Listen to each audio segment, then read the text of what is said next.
Hello बच्चों, कैसे हो? आपका स्वागत है त्रिपान स्टडी सेंटर में। आज जो हम करने जा रहे हैं class 10 social science geography chapter resource and development, यानी सामाजिक विज्ञान का जो है कक्षा 10वीं के लिए भूगोल का जो अध्ययन आया है हमारे समक्ष, संसाधन एवं विकास, जो कि काफ़ी महत्वपूर्ण है।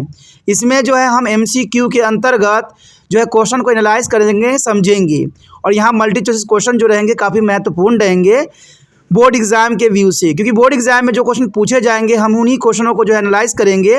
और सबसे महत्वपूर्ण बात ये रहेगा कि त्रिपान स्टडी सेंटर ये जो होगा टेक्स्ट से लाएगा, यानी पाठ्यक्रम से जो होगा MCQ तैयार होगा।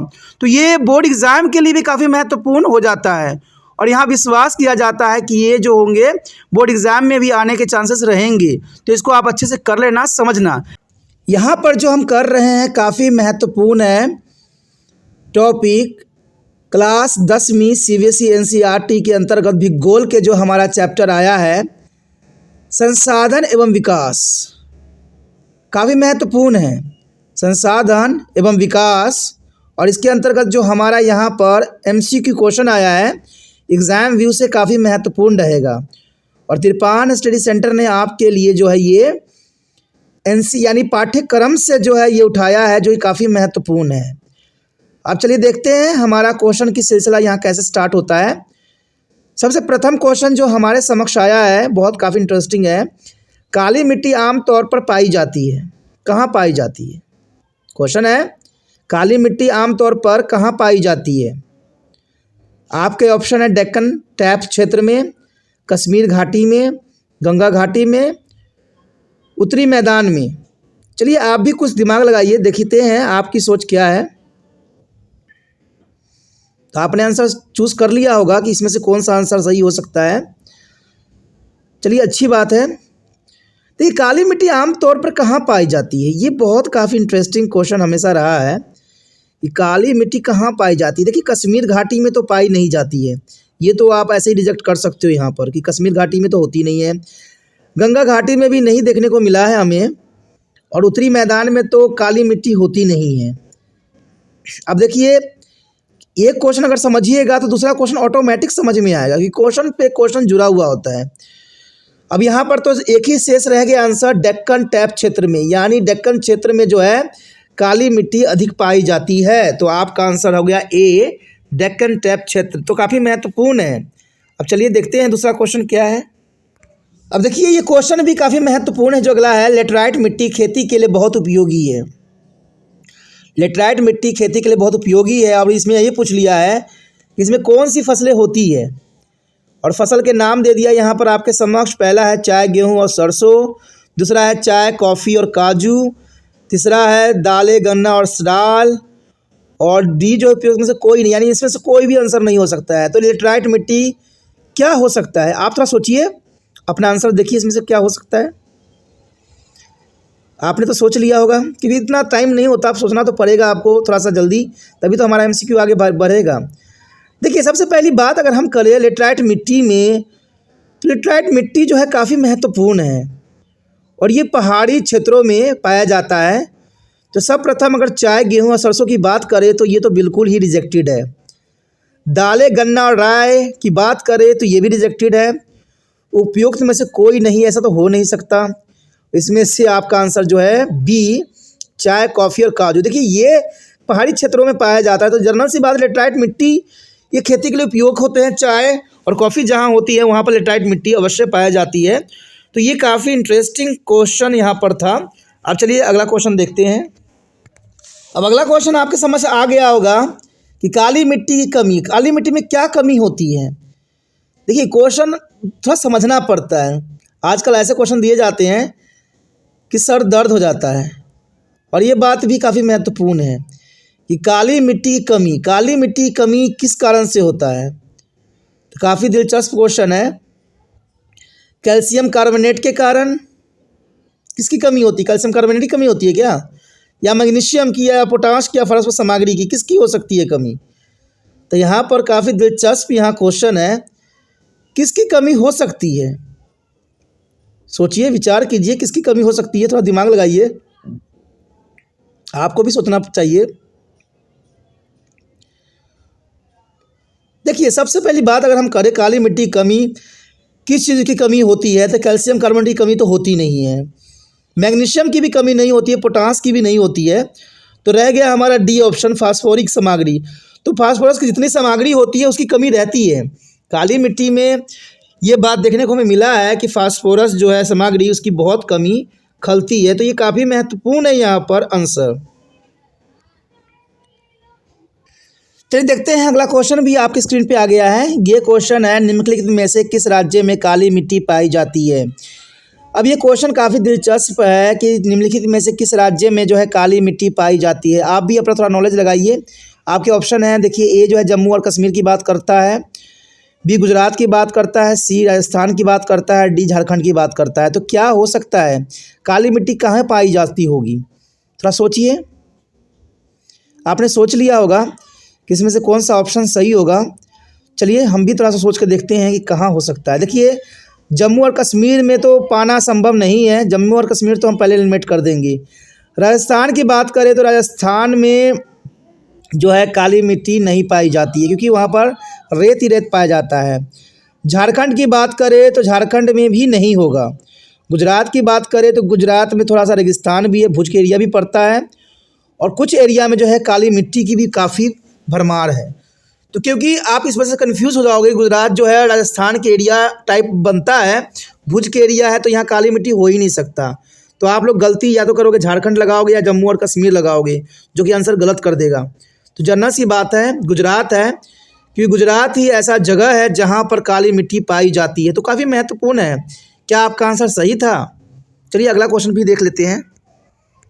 अगला क्वेश्चन हमारे समक्ष आया है कि राष्ट्रीय वन नीति जो कि 1952 में बनाई गई थी, राष्ट्रीय वन नीति के अनुसार हमारी भूमि का कितना प्रतिशत भाग वन के अंतर्गत होना चाहिए, यानी कितना क्षेत्र जो है वन होना चाहिए हमारे देश में। ऐसे देखा जाए तो हमारे देश में वन की बहुत ही कमी है, बहुत क्षेत्र है जो उजाड़ हो चुके हैं और ये कमी बहुत आ गई है। कहते हैं 22 से भी नीचे चली गई है।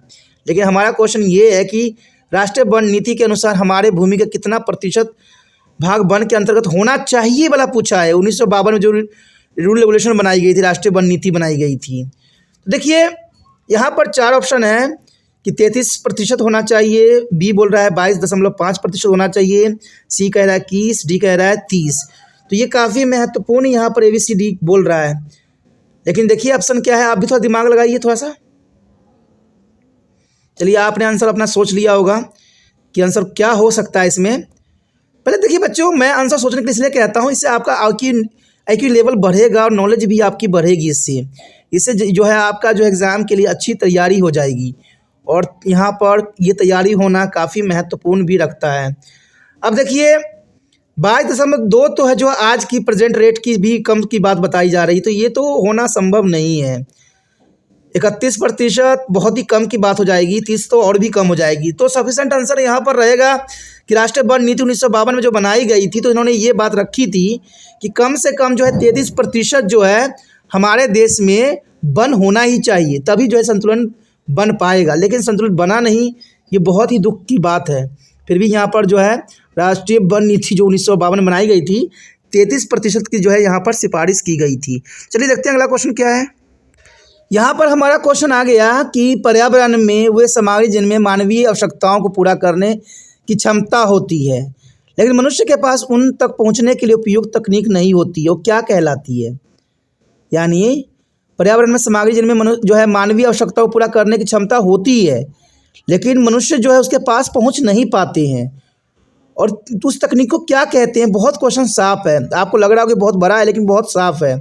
यहाँ पर ए देखें संभावित संसाधन, दूसरा है स्टॉक, तीसरा है विकसित संसाधन, चौथा है डी रिजर्व। देखिए काफ़ी महत्वपूर्ण है यहाँ पर क्वेश्चन भी और आंसर भी। तो आप थोड़ा सोच कर देखिए क्या है आपका आंसर, आप चूज़ कर लीजिए, फिर हम बताते हैं क्या है इसका आंसर। तो आप बेशकली पता कर लिए होंगे। तो उस तकनीक नहीं होती है, यानी पहुंचने के लिए उपयुक्त तकनीक नहीं होती। क्या नहीं होती है इसमें? ठीक है, इसमें संभावित संसाधन तो होती है, विकसित संसाधन भी होती है, रिजर्व भी होती है, बट स्टॉक नहीं होती है दोस्तों। स्टॉक इसमें कहाँ से हो जाएगा? मानवीय आवश्यकता पूरा करने की क्षमता होती है, लेकिन मनुष्य के पास उन तकनीक पहुँचने के लिए उपयुक्त तकनीक नहीं होती है, तो वो स्टॉक होती है जो नहीं पहुँच पाते हम। तो इसका बी आंसर काफ़ी महत्वपूर्ण है, स्टॉक। बी। देखिए उसके पश्चात हमारे समक्ष क्वेश्चन आ गया कि भारत क्षेत्रीय जल कितनी दूरी तक फैली हुई है। जो भारतीय का क्षेत्रीय जल है और जल कितने दूरी तक फैली हुई है। अब ये क्वेश्चन भी काफ़ी इंटरेस्टिंग है। आप देखिए यहाँ ऑप्शन भी काफ़ी इंटरेस्टिंग दे दिया कि 12 किलोमीटर, बी 12 समुद्री मील, सी 19.2 मील और डी 200 समुद्री मील। देखिए अगर आप एलिमिनेशन भी लगाओगे फिर भी आपका आंसर सही होगा। आप थोड़ा सा कोशिश करके देखिए कि इसका आंसर क्या हो सकता है। तो आपने सोच लिया होगा इसका आंसर क्या है। चलिए मैं भी लगा के देखता हूँ थोड़ा दिमाग, क्योंकि इसमें देखिए एक बात यहाँ पर है 12 किलोमीटर, क्या बात की जा रही है 12 किलोमीटर की बात की, तो ये तो ऐसे एलिमिनेट हो गया। 19.2 मील की बात की जा रही है, ये भी बहुत गलत बात है। अब देखिए 200 समुद्री मील, ये तो बहुत अधिक बात कर दिया इसने। वही बात है ना, अगर आप दिमाग थोड़ा लगाओगे तो पता लग जाएगा। जनरल सी बात है यहाँ पर, जो आंसर क्या आएगा जो है बी, यानी 12 समुद्री मील।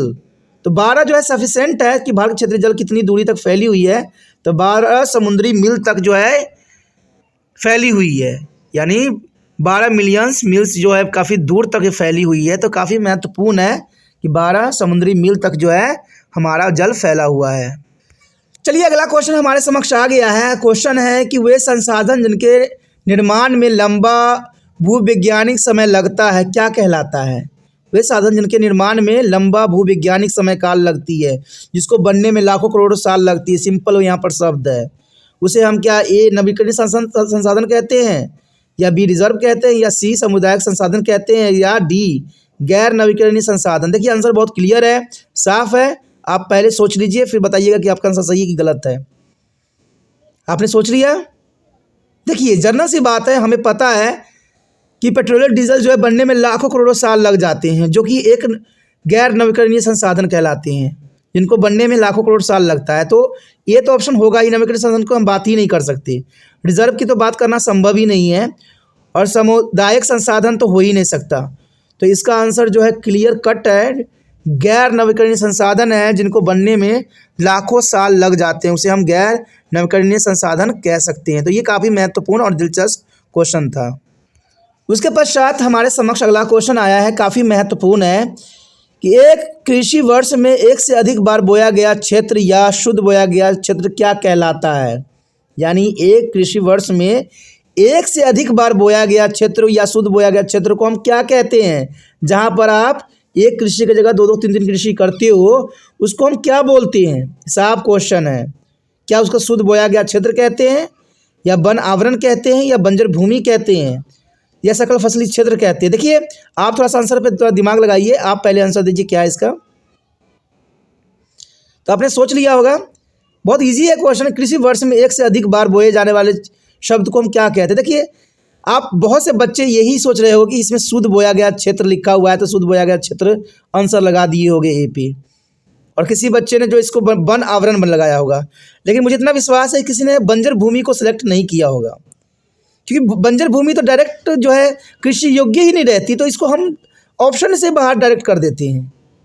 तो आप तो पहले ही इसको ऑप्शन से बाहर कर दिए होंगे। तो शुद्ध बोया गया क्षेत्र, चलिए ये गलत है, इसको हम नहीं ले सकते। वन आवरण भी गलत है। हमारा आंसर डी है सकल फसल क्षेत्र। यानी देखा जाए तो एक वर्ष में अगर एक से अधिक बार फसल बोई जाती है तो उसे हम सकल फसल क्षेत्र कहते हैं, जो कि काफ़ी महत्वपूर्ण है। मुझे विश्वास है कि आपका भी आंसर यही रहा होगा।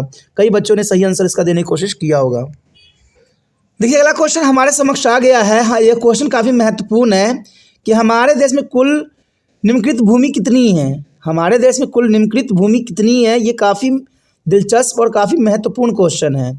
और यहाँ पर ऑप्शन देखिए काफ़ी महत्वपूर्ण है। 133 मिलियन हेक्टेयर है, 130 मिली वर्ग किलोमीटर है, 140 मिलियन हेक्टेयर है, 130 मिलियन हेक्टेयर है। देखिए दोस्तों, अगर आप थोड़ा दिमाग लगाइएगा तो बी तो ऑटोमेटिक जो है यहाँ पर एलिमिनेट हो गया। या तो बी आंसर सही होगा या बी एलिमिनेट होगा, क्योंकि तीन जो है मिलते जुलते हैं, और ये जो एक लास्ट जो बी दिया हुआ है बिल्कुल ही अलग है। तो एग्जामिनर हमेशा जो है 2-3 मिलते जुलते देते हैं, उन्हीं में से आंसर एक होता है, और एक अलग देगा तो बिल्कुल ही बात अलग रहेगा। चलिए अब दिमाग लगाइए कि अब तो आपके पास ऑप्शन भी 3 रह गए हैं। तो अब देखिए क्या आंसर है आपका। तो आपने सोच लिया होगा। देखिए बी तो हम पहले ही जो है रिजेक्ट कर चुके हैं, लेकिन यहाँ पर बात ये है कि एक्यूरेट आंसर कैसे होगा। अब यहाँ पर बात देखिए, एक बात सोचने वाली थी कि जिसको हमने एलिमिनेट किया था 130 था, तो 130 को हमने एलिमिनेट किया, तो इसका मतलब ये हुआ कि इसका आंसर भी कुछ वही होगा। देखिए बात है ना, 130 मिलियन हेक्टेयर है, तो यही इसका सही आंसर है। ए जो है 133 मिलियन हेक्टेयर गलत है, बी भी गलत है, सी 140 मिलियन हेक्टेयर भी गलत है, 130 मिलियन हेक्टेयर। देखिए एमसीक्यू करना है तो इंटेलिजेंसी का उपयोग करना है, तुक्का लगाने से नहीं होगा, थोड़ा दिमाग लगाने से होगा। दिमाग लगाइएगा तो एमसीक्यू बहुत ही आसानी से जो है 20 मार्क्स आपके हाथ में होंगे, तो काफ़ी महत्व रख। चलिए अगला क्वेश्चन देखते हैं क्या है। यहाँ क्वेश्चन है, निम्नलिखित में से किस राज्य में खनन के कारण गंभीर भूमि निम्नीकरण हुआ है।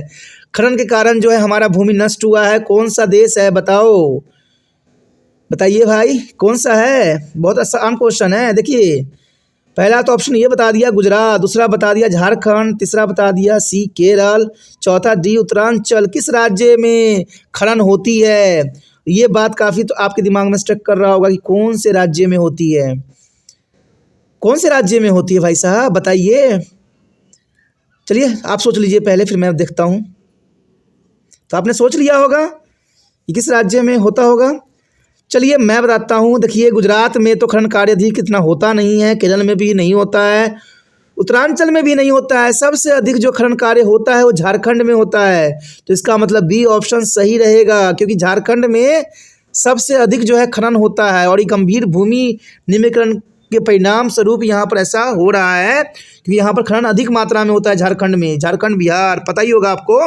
चलिए अगला क्वेश्चन देखते हैं।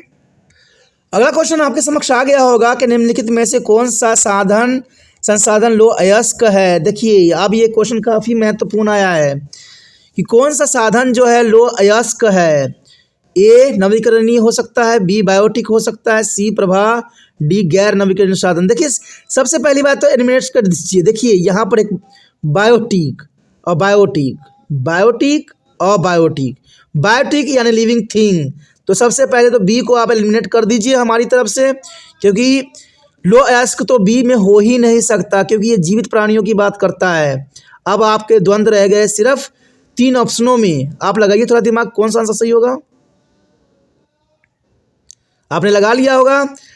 चलिए लो अयस्क जो है नवीकरणीय साधन तो नहीं है, क्योंकि इसको बनने में काफ़ी टाइम लगता है। बायोटिक को तो हम पहले रिजेक्ट कर चुके हैं, प्रभाव को भी हम रिजेक्ट ही कर रहे हैं। तो हमारा जो आंसर है साफ क्लियर कट है कि गैर नवीकरणीय साधन, जो काफ़ी महत्वपूर्ण है। गैर नवीकरणीय साधन आपका सही आंसर रहा। आपका आंसर क्या सही था, कमेंट जरूर कीजिएगा, ऑप्शन जरूर लिख के भेजिएगा। तब कहते हैं जब पढ़ोगे तो मज़ा आएगा, जब साथ दोगे तभी अच्छा लगेगा। चलिए अगला क्वेश्चन आ गया हमारे स्क्रीन पे कि ज्वारीय ऊर्जा के निम्नलिखित में से किस प्रकार के संसाधन के अंतर्गत रखा जा सकता है। ज्वारीय संसाधन जो कि बहुत ही महत्वपूर्ण है। आपको पता है ज्वारीय जो हम ज्वार भट्टा आता है उससे हम ऊर्जा उत्पन्न करते हैं, ये ज्वारीय ऊर्जा की बात की जा रही है। तो हमारा ऑप्शन है पुण्य पूर्ति योग्य, मानव निर्मित, अजैविक, गैर नवीकरणीय। चलिए अब अपना ऑप्शन सोचिए क्या है। देखिए मैंने अभी बताया आपको, ये ज्वारीय ऊर्जा जो होता है नेचुरली ऊर्जा होती है, जो ज्वार भट्ट के उत्पन्न के कारण होती है, और ये हमेशा अमावस्या पूर्णिमा के दिन ही आता है। और इसका जो है हम फ़ायदा उठाते हैं, हम ज्वारीय ऊर्जा का जो है अच्छा सा उपयोग करते हैं बिजली बनाने में। तो ये देखिए कभी ख़त्म होने वाला नहीं है। तो जनरल सी बात है, मानव निर्मित तो है नहीं क्योंकि प्राकृतिक है, अजैविक भी नहीं है, ठीक है, गैर नवीकरणीय तो हो ही नहीं सकता क्योंकि इसको हम दोबारा भी बनाया जा सकता है। अमावस्या पूर्णिमा तो आपको पता ही होगा कि महीने में 15-15 दिन के अंतराल में आता ही रहता है। तो इसका मतलब आपका आंसर ए सही जाएगा, पुण्य पूर्ति योग्य, यानी इसका आंसर जो है ए पुण्य पूर्ति योग्य ज्वारीय ऊर्जा है। और ये काफ़ी महत्वपूर्ण संसाधन है, आने वाला समय में ये भविष्य में इसका जो है काफ़ी मांग हो सकती है। तो देखते हैं अगला क्वेश्चन हमारे समक्ष आ गया है कि पंजाब में भू निम्नीकरण का मुख्य कारण कौन से कारक है। देखिए क्वेश्चन मैं समझा दूं आपको कि पंजाब में भू निम्नीकरण यानी भूमि का जो निम्नीकरण हो रहा है, डिग्रेडेशन हो रहा है, उसका कारण क्या है। साफ क्वेश्चन समझ में आ गया कि पंजाब में भूमि का जो डिग्रेडेशन हो रही है किन कारणों से हो रही है। क्या वहाँ पर गहन खेती होती है, क्या वहाँ पर वनों की कटाई होती है, या अति सिंचाई होती है, या अत्यधिक चराई होती है। देखिए आपको पता ही होगा कि भू निम्नीकरण का सबसे बड़ा कारण जो होता है कई क्षेत्रों में अति चराई के कारण होता है, यानी वहाँ पर जो है छोड़ देते हैं, खेत पड़ता तभी भी हो जाता है, या बहुत पशुओं को लगा देते हैं। लेकिन यहाँ पर स्पेशली एक जगह का नाम दे दिया गया है पंजाब। तो आप ऑप्शन देखिए, आंसर देखिए क्या हो सकता है। तो आपने आंसर सोच लिया होगा क्या हो सकता है। अब बात यहाँ पर क्लियर है कि पंजाब देखिए कृषि के लिए जाना जाता है, और कृषि के लिए जाने का मतलब होता है कि बार बार सिंचाई होना। यानी देखिए गहन खेती तो खत्म हो जाती है ऑप्शन इसके कारण, क्योंकि गहन खेती से तो होती नहीं है कभी भी भूमि का निम्नीकरण। वनों की कटाई तो इस क्षेत्र में हो नहीं रही है, क्योंकि ये तो कृषि प्रधान देश कहलाता है, तो पंजाब सबसे महत्वपूर्ण आती है। अत्यधिक चराई का तो सवाल ही नहीं उठता है, क्योंकि ये पहाड़ी क्षेत्र भी नहीं रहते हैं। तो आपको तो मैं पहले ही कहा कि पंजाब में कृषि सबसे अधिक होती है। तो देखा जाए तो ये काफ़ी महत्वपूर्ण है। यहाँ पर जो क्वेश्चन है अति सिंचाई, यानी बार बार सिंचाई होने के कारण जो है भूमि निम्नीकरण की समस्या यहाँ उत्पन्न होती है। तो आंसर आपका सी है, अति सिंचाई। यानी अति सिंचाई के कारण पंजाब में भूमि निम्नीकरण के कारण कई समस्या खड़ी कर दी है। चलिए अगला क्वेश्चन हमारे समक्ष आ गया है कि निम्नलिखित में से किस राज्य में छत पर खेती की जाती है। अब देखिए ऐसा क्वेश्चन आपने कभी सुना भी नहीं होगा, जाना भी नहीं होगा कि निम्नलिखित में से किस राज्य में छत पर खेती की जाती है। ऑप्शन आपके समक्ष है पंजाब, उत्तर प्रदेश के मैदान, हरियाणा, उत्तरांचल। तो आप सोचिए, विचार कीजिए कि इसका आंसर क्या हो सकता है। आपने सोचा होगा क्या आंसर है। देखिए पंजाब तो आपको पता ही होगा कि यहाँ पर अति चराई के कारण, सिंचाई के कारण खेती खराब होती, तो यहाँ पर तो छत पर करने की सवाल ही नहीं उठता। उत्तर प्रदेश के मैदान, उत्तर प्रदेश में ऐसी ही बहुत खेती है, तो वहाँ पर छत पे क्यों करेंगे लोग खेती। हरियाणा की बात करें तो हरियाणा तो सबसे अधिक उत्पादन देता है। तो रह गया हमारा डी ऑप्शन उत्तरांचल। उत्तरांचल में जो है सबसे अधिक जो है छत पर खेती की जाती है। आप हैरान हो जाओगे कि ऐसा भी कभी हुआ है, लेकिन होता है। उत्तरांचल प्रदेश में जो है राज्य में छत पर खेती की जाती है, क्योंकि ये काफ़ी जो है ढलान एरिया है, इसीलिए यहाँ पर जो है छत पर खेती करने की प्रावधान है। तो काफ़ी महत्वपूर्ण यहाँ पर क्वेश्चन भी है और आंसर भी है। उसके पश्चात हमारा अगला क्वेश्चन आपके समक्ष आ गया। देखिए क्वेश्चन बहुत साफ है कि पंजाब, हरियाणा और पश्चिम उत्तर प्रदेश में भूमि निम्नीकरण का मुख्य कारण। देखिए अब यहाँ पर ऐसा कारण हमने ढूंढना है जो काफ़ी महत्वपूर्ण है। देखिए पंजाब में तो हम देख लिए कि अधिक सिंचाई के कारण, लेकिन अब यहाँ पर हरियाणा भी इंक्लूड कर दिया गया है पश्चिम उत्तर प्रदेश में, और इन सब का कहीं ना कहीं एक कारण ही होगा। तो क्वेश्चन भी काफ़ी कहते हैं ना समझ वाली होती है।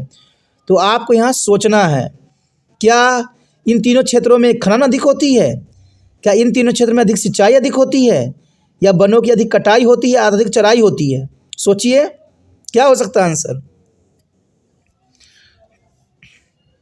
तो आपने आंसर सोच लिया होगा। ओ भाई साहब बहुत आसान इसका आंसर है। आपको पता है कि पंजाब, हरियाणा और उत्तर प्रदेश कृषि के लिए ही जाने जाते हैं, और यहाँ पर अधिक मात्रा में कृषि की जाती है। तो जर्नल सी बात है, खनन तो होगी नहीं। ठीक, खनन तो होगी नहीं। देखा जाए तो वन की कटाई भी क्षेत्र में दिखनी होती, अत्यधिक चराई भी नहीं होगी। तो आपका तो आंसर क्लियर है, अधिक सिंचाई के कारण जो है यहाँ पर भूमि निम्नीकरण होती है। तो देखा, मैंने कहा था ना बहुत ही आसान, दिमाग लगाओगे तो ईजी हो जाएगा, क्योंकि ये क्षेत्र में कृषि की जाती है मैक्सिमम।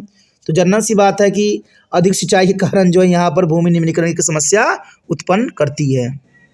चलिए हमारे समक्ष अगला क्वेश्चन आपकी स्क्रीन पे आ गया है, काफ़ी महत्वपूर्ण है, और क्वेश्चन तो बहुत काफ़ी खास है कि उत्तरी भारत की सबसे आम मिट्टी कौन सी है। उत्तरी भारत की सबसे आम मिट्टी कौन सी है। बहुत क्वेश्चन साफ है, क्लियर है।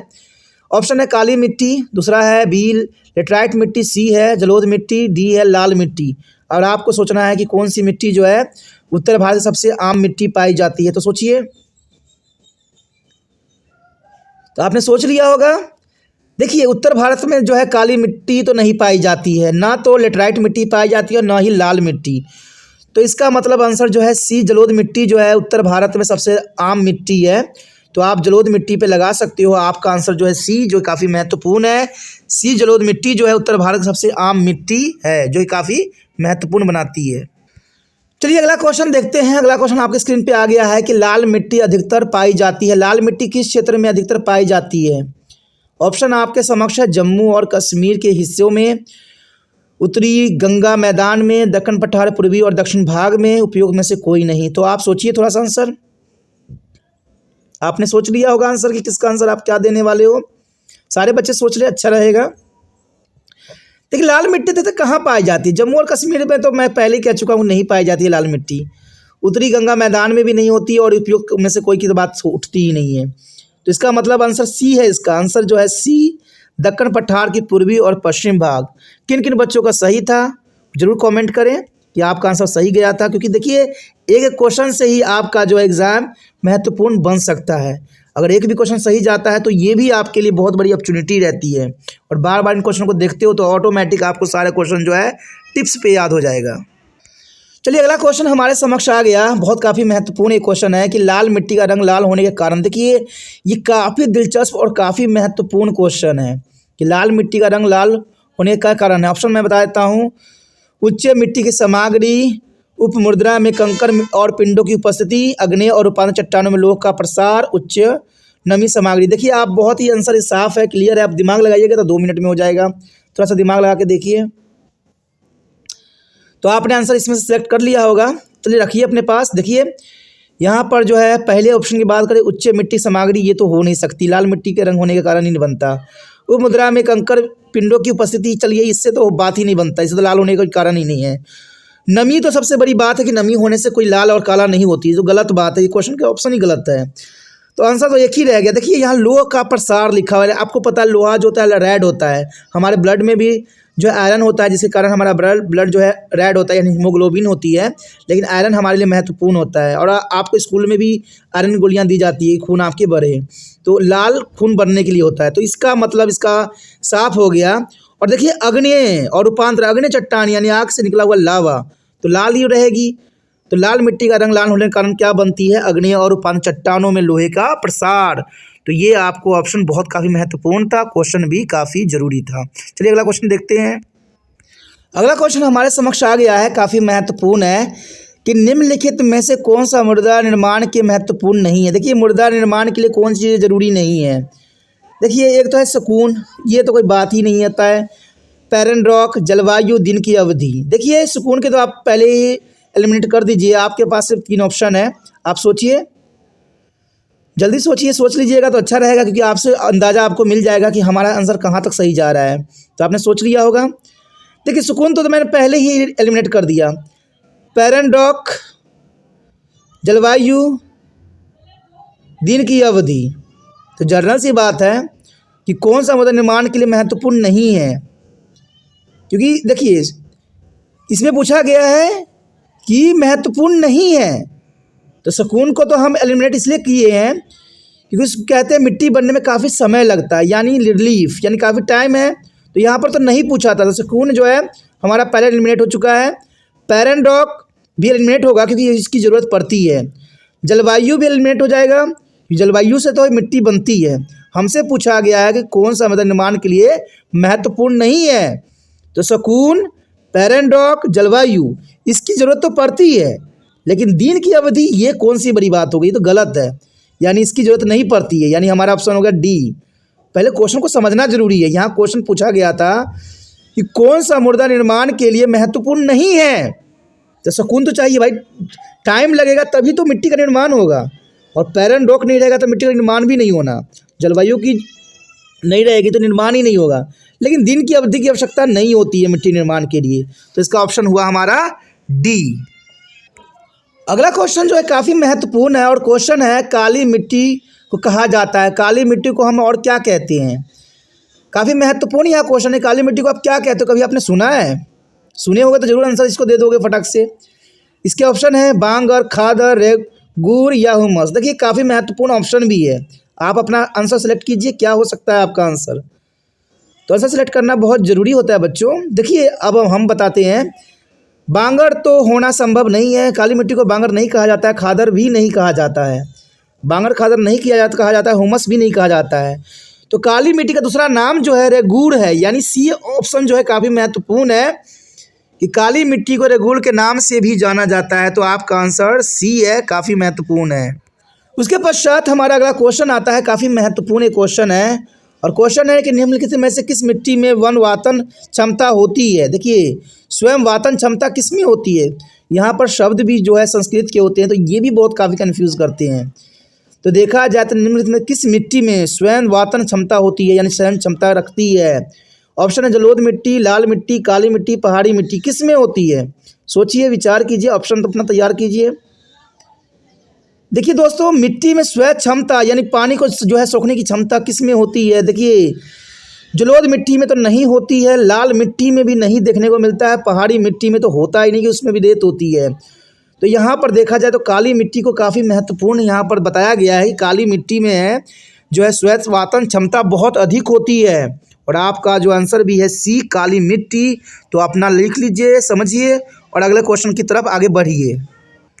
देखिए अगला क्वेश्चन भी आ गया, काफ़ी महत्वपूर्ण है कि निम्नलिखित में से कौन सा मृदा संरक्षण का उपाय नहीं है। देखिए मृदा संरक्षण के लिए कौन सा उपाय सटीक नहीं है। क्वेश्चन समझना बहुत जरूरी होता है बच्चों, क्योंकि क्वेश्चन नहीं समझिएगा तो आंसर देना भी आपके लिए संभव नहीं है। निम्नलिखित में से कौन सा मृदा संरक्षण यानी मिट्टी की संरक्षण के लिए उपाय कारगर नहीं है।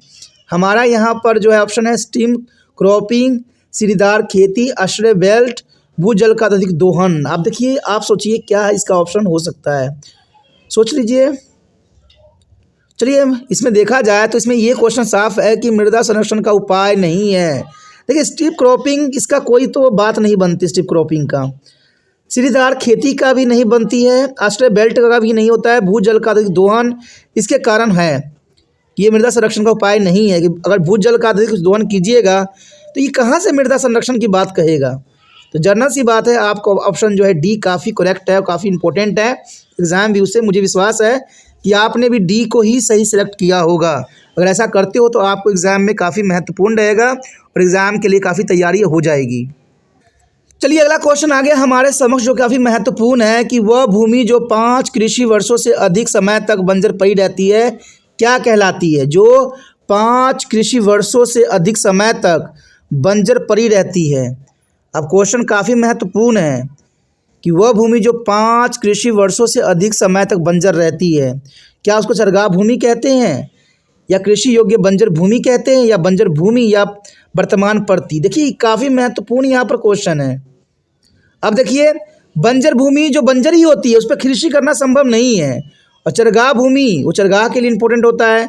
अब वर्तमान परती यानी कुछ समय पहले, तो इसका मतलब है कि आपने भी सही सोच लिया होगा कि बी इसका आंसर सही होगा, क्योंकि बी जो है कृषि योग्य जो है बंजर भूमि है, कृषि योग्य लेकिन फिर भी जो है बंजर पड़ा हुआ है। तो आप इसका साफ अंदाजा लगा सकते हो कि 5 कृषि वर्षों से अधिक समय तक बंजर पड़ी रही, लेकिन ये बंजर थी नहीं, ये भूमि के लिए उपयुक्त था। तो कृषि योग्य बंजर भूमि इसका सही ऑप्शन है और आपने भी शायद सही आंसर दिया है। अगर दिया है तो काफ़ी आपके लिए महत्वपूर्ण है। उसके पश्चात हमारे समक्ष अगला क्वेश्चन आता है, काफ़ी महत्वपूर्ण है और क्वेश्चन है ढलानों में नीचे पानी के बहाव को धीमी करने के लिए समोच्च रेखा के साथ जुताई करना कहलाता है। यानी देखिए ढलान पे आप जाते हो पहाड़ी क्षेत्रों में, वहाँ पर जो है पानी की प्रवाह कम करने के लिए किस तरह के जो है जुताई करनी चाहिए, उसे हम कहते क्या हैं। इसका ऑप्शन है स्टीम क्रॉपिंग कहते हैं, क्रॉपिंग, शीर्षण कहते हैं, समोचन जुताई कहते हैं या सीढ़ीदार खेती। आप अपना आंसर लगाइए, देखते हैं क्या आंसर आपका हो सकता है। आपने अपना आंसर लगा लिया होगा, हाँ मुझे पता है मैक्सिमम बच्चों ने यही आंसर लगाया होगा, सीढ़ीदार खेती यानी सीढ़ीदार खेती आपने सही आंसर लगाया होगा। लेकिन बहुत से बच्चे जो है एग्जामिनर के जो है चक्रों में फंस गए। देखिए यहाँ पर मैं बताऊँ तो स्टीम क्रॉपिंग तो होती नहीं है, शीर्षण भी नहीं कह सकते, और सीढ़ीदार खेती तो जनरली होता है लेकिन इतनी नहीं होती। लेकिन जिसको हम यहाँ क्वेश्चन के अंतर्गत पूछा गया है कि ढलान से नीचे पानी के प्रभाव को धीमा करने के लिए, ढलान के लिए, तो वहाँ पर हम समुच्चय जुताई करेंगे। समुच्चय जुताई करने से ये होता है कि वहाँ पर जो है पानी के प्रभाव बहुत काफ़ी धीमी हो जाती है। तो वही कहता हूँ ना, एग्जामिनर के चक्रव्यूह में मत फंसो, दिमाग लगा के जो है एग्ज़ाम को क्रैक करके आगे बढ़ो। और यही समझदारी यहाँ पर जो है त्रिपान स्टडी सेंटर लाता है। अगर आपको सारे क्वेश्चन समझ में आए, अच्छा लगा और चाहते हो कि और वीडियो आपको इसी प्रकार प्राप्त होता रहे, दोस्तों जितना हो सके इस वीडियो को शेयर कीजिए, क्योंकि शेयर ही दूसरे बच्चों का केयर बन सकता है। और आपको पता ही होगा त्रिपान स्टडी सेंटर काफ़ी महत्वपूर्ण चैनल है, यहाँ पर आपको सब कुछ मिलेगा। सिर्फ एक बार त्रिपान स्टडी सेंटर पे जाने की ज़रूरत है। एक बार जाइए, प्लेलिस्ट चेक कीजिए, आपको समझ में आएगा कि यहाँ 8 से लेकर MA तक के बच्चों के लिए बहुत कुछ है। इसे सोचिए नहीं, विचार न कीजिए, अभी त्रिपान स्टडी सेंटर को सब्सक्राइब करके अपने मोबाइल में सेव कीजिए।